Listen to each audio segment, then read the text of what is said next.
Yes. Let's see. I haven't.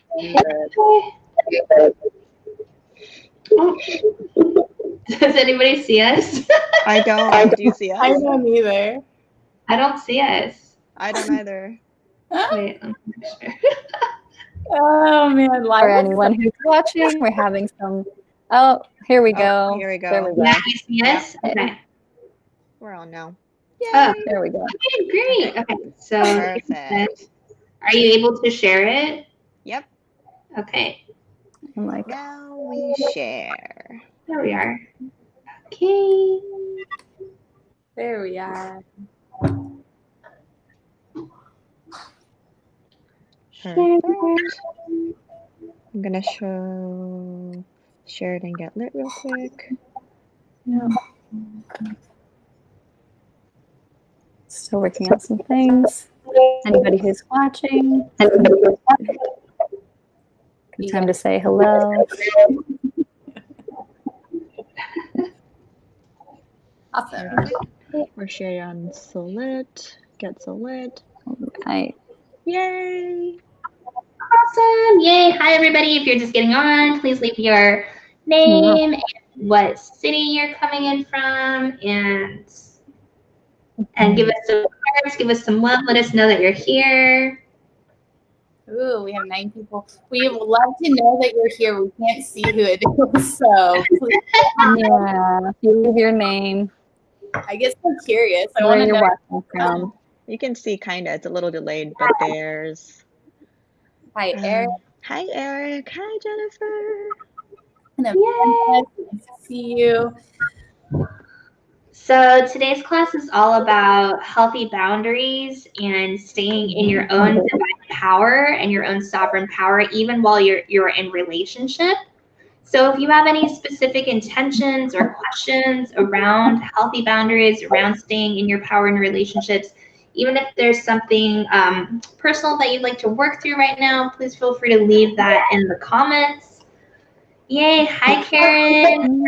Ooh, hi, Kayla.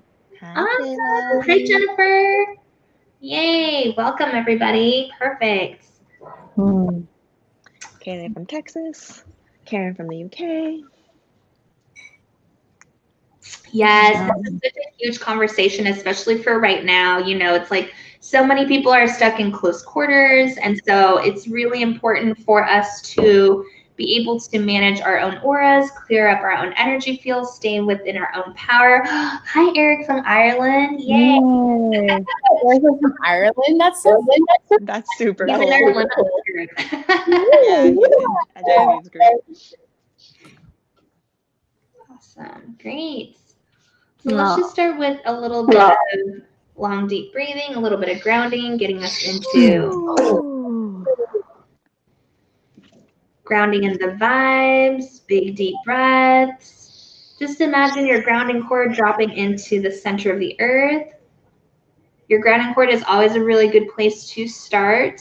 So anytime you're wanting to have more personal power, this is a good place to go to. So if you're new to grounding cords, the men, your grounding cord is usually at your root chakra, which is at the base of the spine. And for women, the root chakra often is at the second chakra, so just below the belly button in the sacral area. And you can imagine a beautiful gold light dropping into the center of the earth, or any color that you like. If you see that the grounding cord looks a little wavy or a little bit tethered, feel that you're releasing that that grounding cord and creating a brand new one. Okay, big You can breath. imagine that the root is growing into the core of the earth, the energy of it.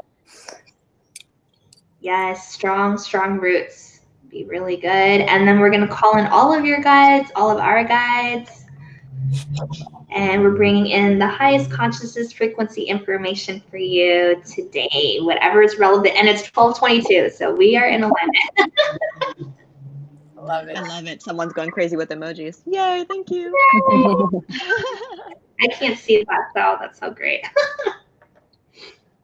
Okay, cool. So I want to start us off with just messages coming in. So I'm just going to start talking about that whole idea of relationships. So right now, I mean, the topic is relationships, but that looks different for everyone, right? So it could be a partner, it could be family, it could be like even just friends, right? So there's like different types of relationship, like a whole network happening. Sorry guys, am I echoing? Yeah. Yeah, I'm trying to figure that out. Maybe if it's up on another. I just closed out the personal page to make sure it's not double playing. How about now? It's just like when everyone starts like getting into it, it echoes. It's like too much energy. So I think one of the things we need to do right now is just kind of create the space energy for right now for this topic, because sometimes the energetic field will, it's right aligned with that too. So even though we put in that grounding chords, we're just going to put tetrahedrons over everyone right now. Also just tetrahedrons over each person who's listening and anybody listening in the future to really come in and just create a sacred space to be here now. Also opening up the pipes so that it's not so tight. Just let it all flow in without this kind of like a surging energy, like too much into such tight pipes and tight quarters. Just I'm seeing that opening up for all of us in this particular life. Super weird. I don't know what it is. It's just like the magic of being live, like this is as authentic as it gets. Yep. Mm-hmm. I love it. Okay, so let's try this again. Messages coming in. I'm going to ground myself so it doesn't echo. What I was getting was like all the different types of relationships that we see, and they're all different, but in the essence it's this collective. So there's your partner, there's your family, and even just a collective people that you don't know, right? And that we're all connected. And so the importance of knowing what is your energy and what is someone else's, what is the collectives, what is the families, what is your partners, like within all the different dynamics of relationships is super, super important. And that's going to be like the main thing that we're going to be talking about today.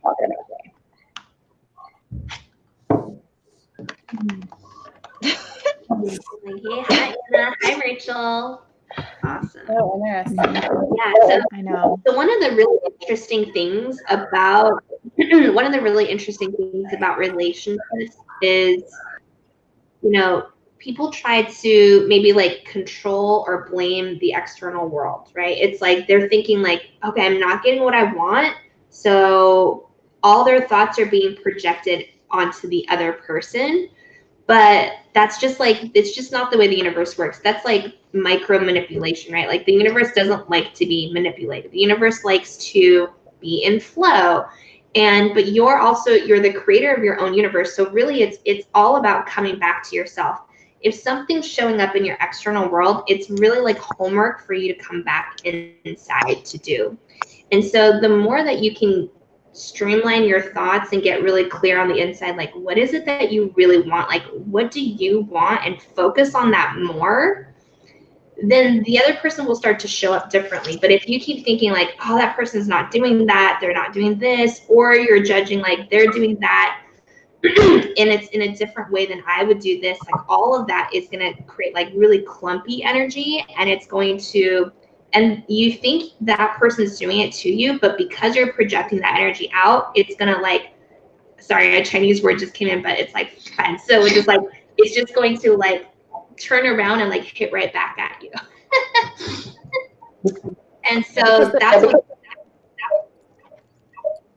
Yeah, because there's a level we're always like our energy fields are always interacting anyways, whether we're in close quarters or not, in the grocery store, anything. And so our energy is constantly picking up energy around us. It's interacting. So especially when we're in tight quarters, but always it's really important to keep the energy field clearing multiple times a day, and really, because there's so many things that we put that aren't even ours. So when it's stuck in our energy field, it feels like ours, right? And that's the easy way of why when we're projecting something, as Sam was saying, it's easy to kind of keep that momentum going.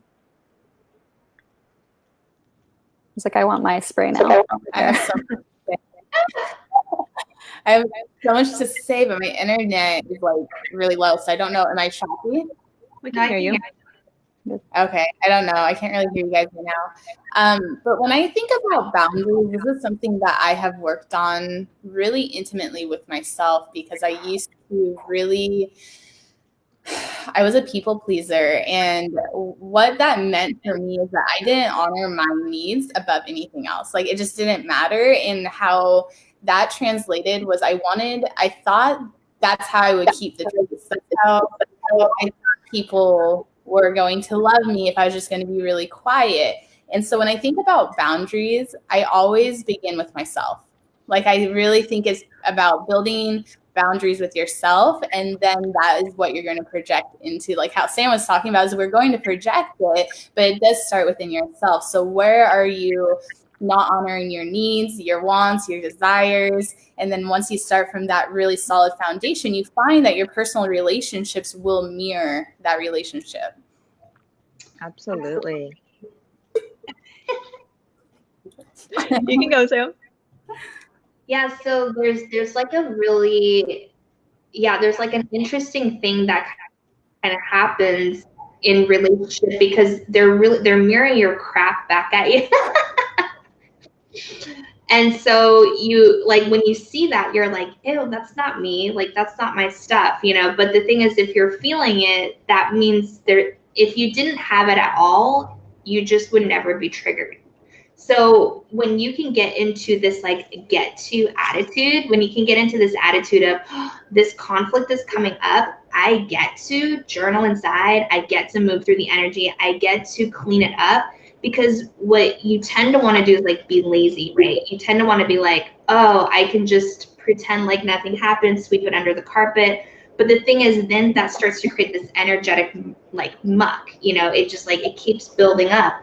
Whereas like if right in the moment you're being triggered, right in the moment, you're like, oh my gosh, come back to the drawing board, coming back to your journal. What is that really about? Is that a story from when you were a kid? Like, where's the root of that energy? Like, where is that belief system really from?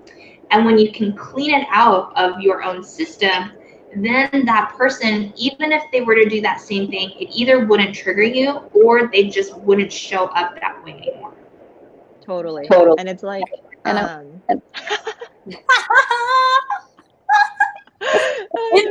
a lot to say. Yeah. I know.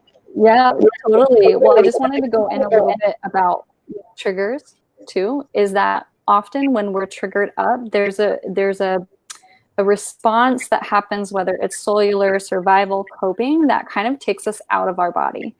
So, right, it's like it's a defense, it takes us out. So a lot of times when we're triggered up, it's not always obvious or apparent to sit and be present with it. And so I think that's one of the things that's really important, is that when we're triggered up, to have that understanding and conscious first, aware that like, ooh, I feel like I need to get out of here. I feel like I need to whatever. And where there is space that needs to be created, say that I need to get out, maybe I need to get out and take personal space to digest, to process this. Like that's absolutely, you know, valid. But it's within that noticing, where is it that I start to separate from myself, from my spirit? Where is it that I start to tap out? Because those triggers, I can hear myself. But those triggers are the things that, you know, Sam's talking about, that it's like, that's the part that is resonant within what is being mirrored. And so it's important to understand that it's not just like, oh, that's my shit, or that's not my shit, and that's not whatever. It's like there's a resonant chord. There's something underneath that has a piece that is resonant with what is happening. So whether that's even energetic boundary, if somebody, say, isn't honoring that space, and it's that like, oh, it's that whatever.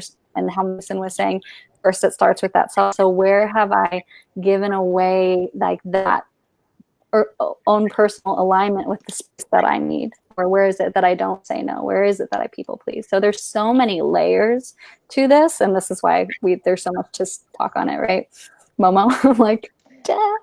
Yes. No.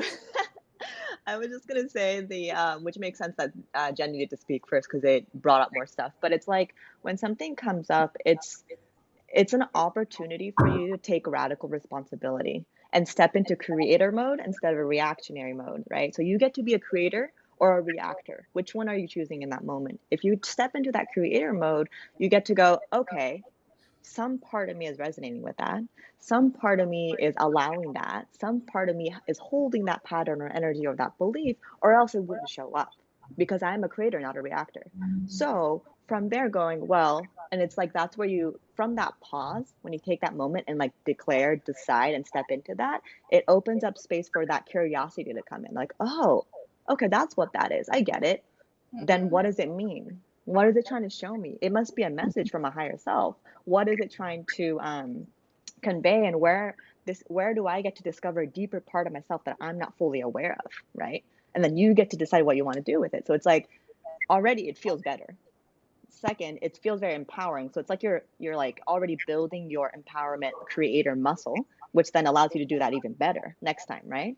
And then it's like, it also requires a lot of self-love, because you have to love yourself enough to take that pause, to know that you have the choice to make that decision in that moment, going creator, reactor, right? And then as you're curiously discovering parts of yourself, you don't, the self-love, the part where the self-love comes in is the non-judgment part. How can you, without judgment, love on yourself while you're discovering a new part of yourself, right? So it's like it's a whole, it can be a fun process, or it can be a silly process even. It doesn't necessarily have to be fun. It could be. I choose to make it fun. But again, that's a choice, right? Absolutely. Yeah. And like, hi, Kelsey. Hi, Derek. Hi, Ashley. Hi, Maina. Thank you so much for joining us. The other piece is, I think a lot of people forget to carve time out for themselves. It's like making sure that you have a single hour at least per day where it's just you with yourself is so huge, right? One, when you're in other people's aura, there's always some kind of communication with that energy field, right? So when you take time to just be in your own space, you get to process, digest, and really like clean up your own energy field. There's like these little like waves of light that flow out from your aura. And when you're by yourself, they have time to like heal, repair, and get brighter. But when you don't take any time for yourself, it's almost like you've been sponging everybody's like energy field. And some part of you is like, I just don't feel like myself. I don't know what it is. I just don't feel like myself. And sometimes it's as easy as a little aura spray. Cue oil.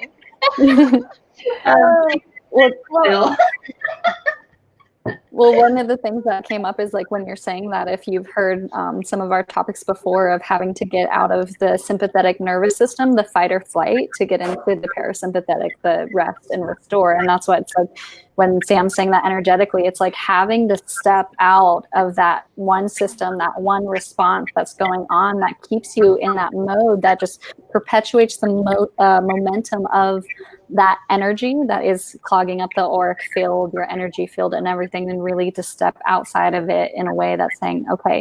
And I feel like I also wanted to touch on the points, because a lot of times with like parents, moms, everything, it like having an hour by yourself sounds like a fucking luxury. It's like, if only that'd be great. So within it, it's really, it doesn't have to take an hour. If you can have an hour, that's amazing. But it's like finding still little moments, even if it's like 30 seconds before, everyone else wakes up or something, or even at night, it's just like to take time to moment like that is for you. That is for yourself. It's really important to do that because it anchors you into your own rhythm. Oh, go ahead. I wanted to share that there was this moment that in my life, this season of my life, that I needed to have my alone time. And I'm a mom, so this is what I wanted to share this, because I also love sleeping. Like, I truly love sleeping. And so it was I want to say that when I think about boundaries, I think it's emotional and energetic maturity. That's how I see it. And there is a level of diligence that has to come through to allow you to get into this rhythm that we're talking about. And in a season of my life, that looks like waking up an hour before my daughter, who wakes up at 6 in the morning, right? And I like sleeping, but it was like I needed that hour. And sometimes it was like 30 minutes, because you never know when they're going to wake up. You just, you're just trying your best.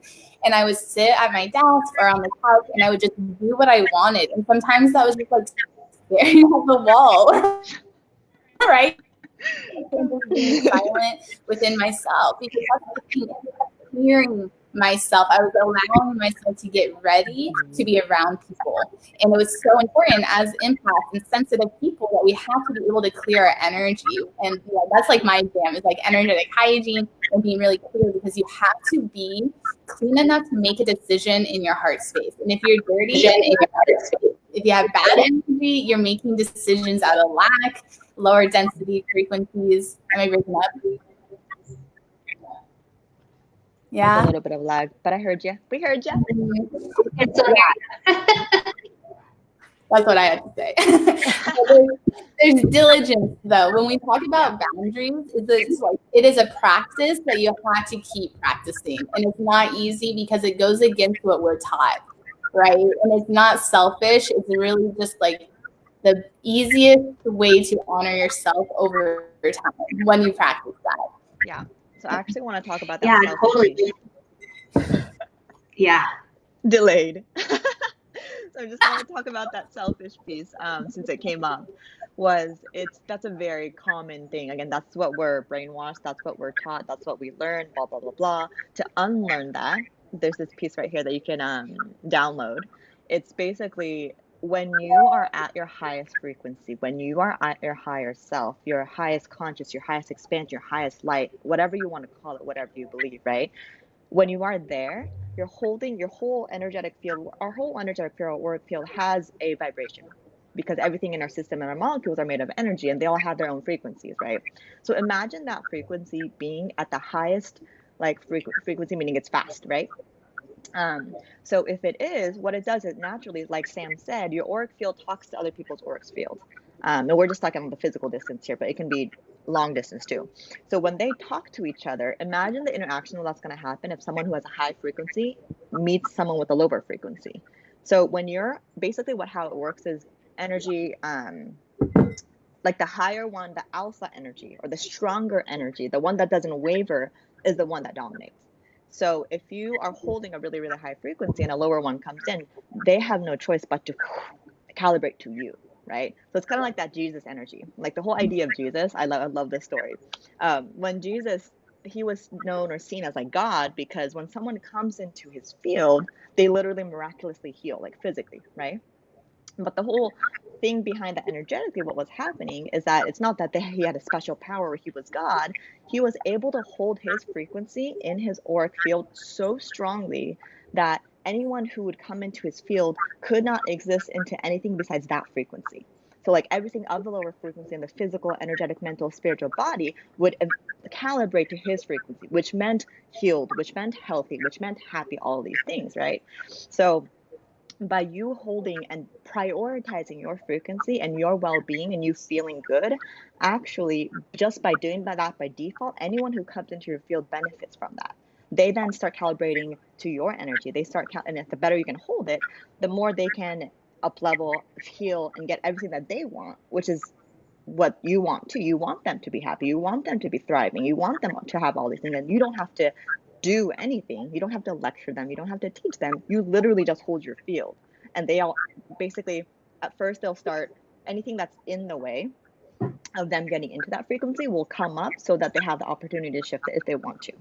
And then if the stronger you hold it, it'll naturally just happen more and more and more easily, and just is dependent on that frequency that you're holding. So that like debunks the whole selfish thing, you know? It's actually selfish not to prioritize yourself. Right. And you're starting to make those decisions based off of that. Right. And everyone's just like up leveling with you. And that's like a big thing is like, you know, you want everyone to follow you. And it's not about following, it's just about being. You be that frequency and then people, you know, come with you. They said that's why they put it around Mason. Yeah. Exactly. I love you, Amanda. You know, scientifically they can measure like the emotions, and like, you know, the dense emotions have a slower wavelength, and the fast emotions, the joy emotions, like there's literally a frequency that comes with it. And And so that's why, we're also going to be recommending that you use flower essences or essential oils because they hold a frequency. They already have a really high frequency essence with it. So sometimes when you feel like you're like, why am I so dense? Oh, I'm trying to get out of it and I can't. Then you just bring a little aura spray. Which you can but you can use frankincense like doTERRA oil or any other kind of oil, but you just you make a spray and your aura goes so much further than you think. So it's not even just your physical body, literally you want to spray all around you. And it's so interesting, but you'll just feel oh, I can think clearly again, and this unclogs your system, and just like Momo said, your frequency gets raised. Yeah, totally. Yeah, So go ahead. I was just going to say, if we go into some of those tools, that it's like how you were saying, Sam, it's frankincense, then that's really great. Or a cleanser that also clears ancestral lines and stuff. And then there's also a lot of really great black spruce is really good.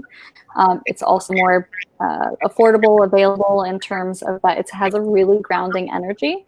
And so it's that earthy element. So it's going to bring in that qualities of that clearing. Think about it. If you're in the forest or the trees, it's that oxygen, right? It's that expansion, opening, you're creating space, you're grounding in this way. So black spruce is a really great one. That's both great for grounding, but also really great for your respiratory system. Yeah, and we're going to leave the links in the post a little bit later too, so you guys can check that out. When I think about energetic boundaries in oils, because there is that power of you can visualize and you can clear yourself with light frequencies and intentions and visualizations. Yes, you can do that, but we always talk about it's so powerful to have something tangible, right? Like the spray or the oil, because we are in this 3D existence. So it does feel good to be connected into the earth, which is what essential oils do, which is why I love them. But when I work within energetic boundaries, I really love working with yarrow. Yarrow is really, really powerful. I don't know if doTERRA, they do sell it, I think. Yeah. I mean, man, I had this big bottle when I started doing sessions, and I was just lathering myself because I didn't trust myself. At a certain point, I was I need extra help until I until I prime and hone my energy body to a certain level that I just walk it and it's done. That's where I'm at now, that I can come into a situation and trust myself enough to be energetically, clean and protected. But at one point I was smelling a lot of different things. Yeah, I love that you mentioned that, Mason, because at the end of the day, you want to build up your core energy field, right? But there are tools that can support you, and they're designed for that. We're here to create interrelationships and partnerships with everything around us. We're not living in we're not isolated, and so the flower essences, plant medicine, I mean, even in pharmaceutical medicines, a lot of it actually is plant medicine, so it's the universe has already designed the solution to keep us at a high vibration, and we just have to use it. We have access to it. Yes, it's yarrow. Yeah, yarrow is that was my jam. Great to link for that too. Because my daughter put an earplug in it, and I had to put it away. Yarrow is such a natural oil. All of the hairstylists know about it, and especially when you're doing hair, you're seeing people all day long. So a lot of hairstylists use yarrow, and it's been used for thousands of years. It's a blue oil. It's super cool. I do want to say, this keeps coming in, is that I did make a workbook for energetic hygiene and boundaries. Sorry, I can't talk. And we should link. Actually, I don't think I have a link for it yet, but if you guys want it, let me know and I can send you a link for free if you're on the slide. Why not? It's really powerful. It goes through, all different things and steps, practical steps and systems to clean your aura. Yeah. So Karen, we can leave a link for you at the end of this with the yarrow oil from doTERRA.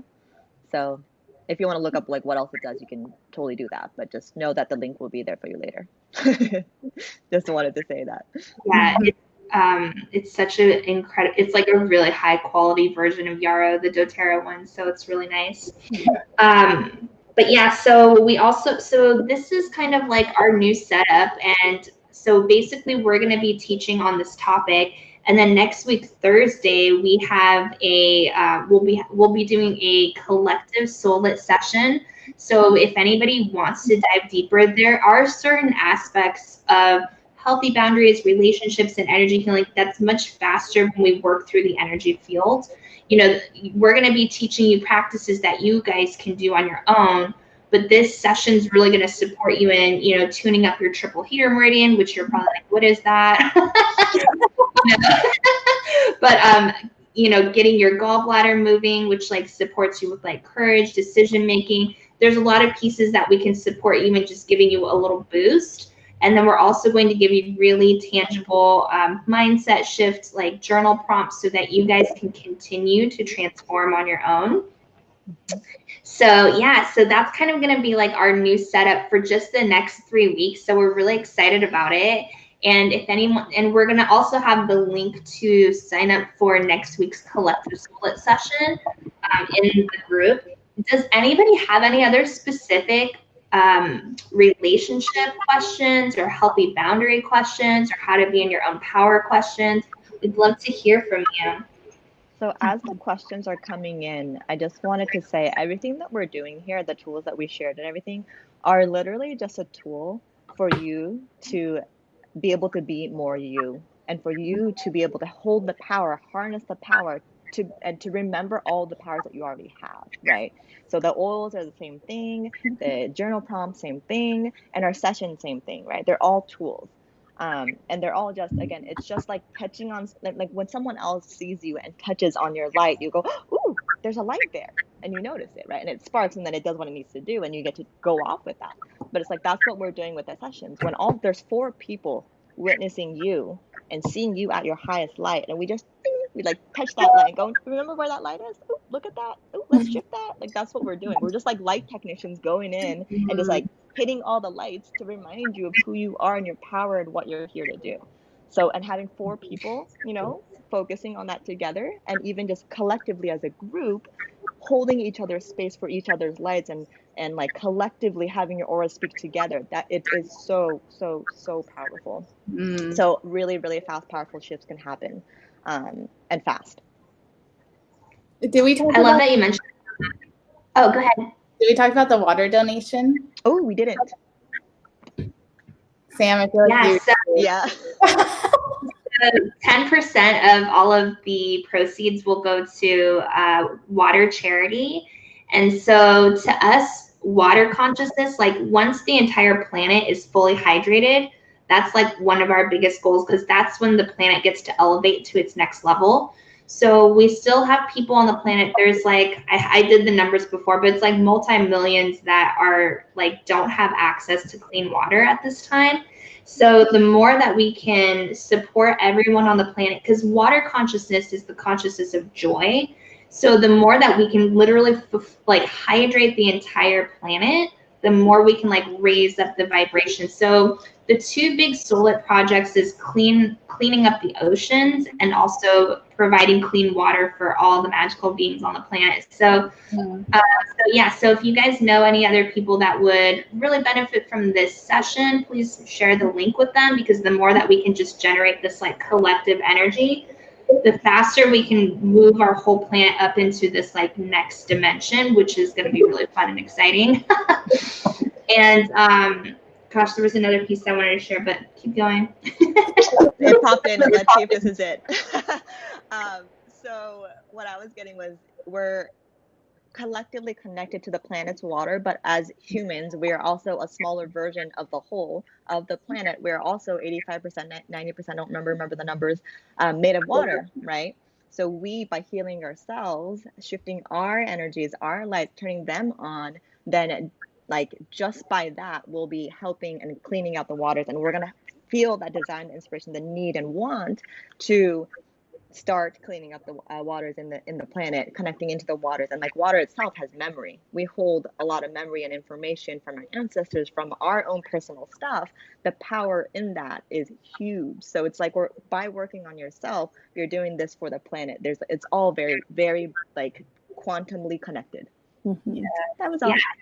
So you did bring it back. So basically, I love what Momo talked about. So we just want to remind you, like, these are tools to remind you of your own power, your own wisdom. And the more that you go into all of our teachings, all of our programs, anything, coming to yourself first, and then being like, oh, this is an example of something else I can do. So you're like the creator, you're like the artist. And we're like, hey, did you hear about these paint colors and these?